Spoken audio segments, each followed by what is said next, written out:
આપણો diabetes રિવર્સલવાળો video જોઈને એક ડૉક્ટરે મને મેસેજ કર્યો મને કે અમિતભાઈ બધા લોકો બીજી બધી વસ્તુઓ પર ફોકસ કરે છે ડાયાબિટીસને કંટ્રોલ કરવા માટે, પણ એક જ વસ્તુ છે કે જેનાથી ડાયાબિટીસમાં ડ્રાસ્ટિકલી ફરક પડે.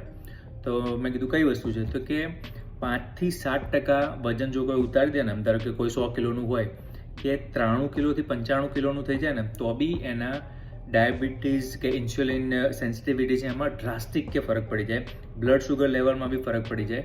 તો મેં કીધું ઓકે, મને 2-3 વસ્તુ એવી કહો કે જે બીજા લોકો કરે છે ડાયાબિટીસને કંટ્રોલ કરવા માટે, પણ એનો કોઈ એટલો ફરક પડતો નથી. અને એ બહુ ઇન્ટરેસ્ટિંગ વસ્તુ મને જાણવા પડી. મેં નોટ્સ એમની છે, તો હું એક મિનિટ તમને વાંચીને સંભળાવું, તો જોજો. તો પહેલી વસ્તુ એમણે કીધી કે મોટાભાગના લોકો જ્યારે ડાયાબિટીક થાય ને તો શુગર ફ્રી પેકેટનું ફૂડ યુઝ કરવાનું ચાલુ કરી દે છે, અને એને એમ લાગે છે કે ભાઈ એનાથી ડાયાબિટીક ફ્રી ડાયટ એમણે ચાલુ કરી દીધું. પણ રિયાલિટી એવી છે કે ભાઈ આ બધા ફૂડ જે હોય છે ને એનાથી ઓલમોસ્ટ ઝીરો રિયલ ઇમ્પેક્ટ થતી હોય છે, કે અને overall control can even be counterproductive, કે એ ઉપર કરવાથી ઉપરથી ઘણા લોકોને ઊંધી અસર થતી હોય છે.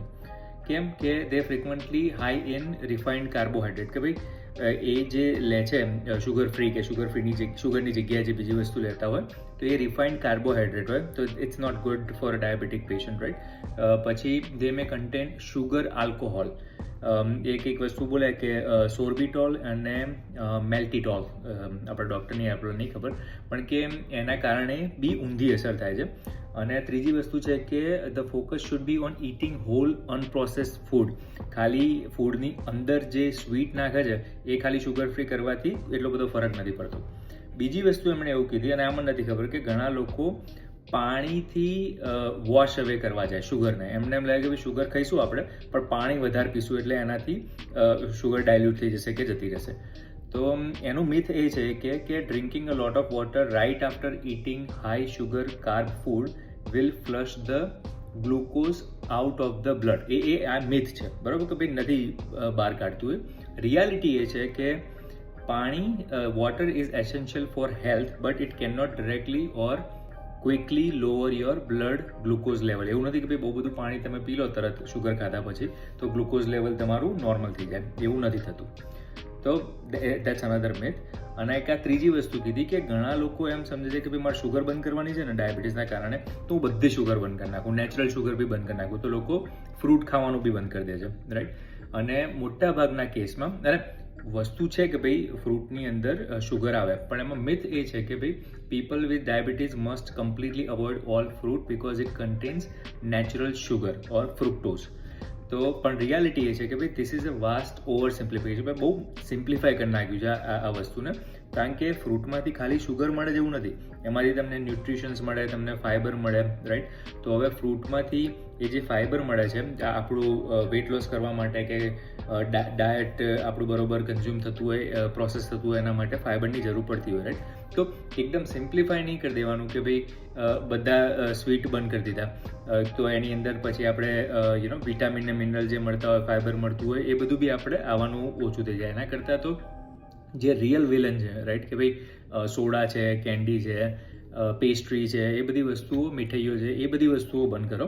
થોડા ઘણા ફ્રૂટથી એટલો ડ્રાસ્ટિક ફરક નથી પડી જતો, એઝ લોંગ એઝ કે તમે બીજી બધી વસ્તુઓમાં વજન ઉતારવા માટે કે શુગર કંટ્રોલ કરવા માટેની તમે વસ્તુઓ કરો છો. તો એમણે શેર કર્યો. થેન્ક યુ ડૉક્ટર સાહેબ. ભાઈનો તમે નામ દેવાની ના પાડી હતી, પણ હોપફુલી આનાથી બધાને ફાયદો થશે. અને એનો મતલબ એમ નહીં કે આ ત્રણેય વસ્તુઓ ઊંધી કરવાની ચાલુ કરી દો, પણ મેઇન વસ્તુ એ છે કે ભાઈ વજન ઘટાડો.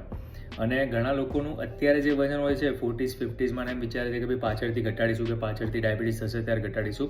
Sometimes it's too late. પછીથી કરવું એના કરતાં અત્યારથી લોકો $1000 પછી દવાખાનાના કે ધક્કા ખાવાના કરી દેશે, પણ અત્યારે કોઈ બી પ્રોગ્રામ કે જે બી વસ્તુ એમને મોટિવેટ કરે કે જેના કારણે એમનું વજન લૂઝ થશે, એ અત્યારે એમના ખીજામથી નથી નીકળતા. એ ડૉક્ટર સાહેબ બી બોલે.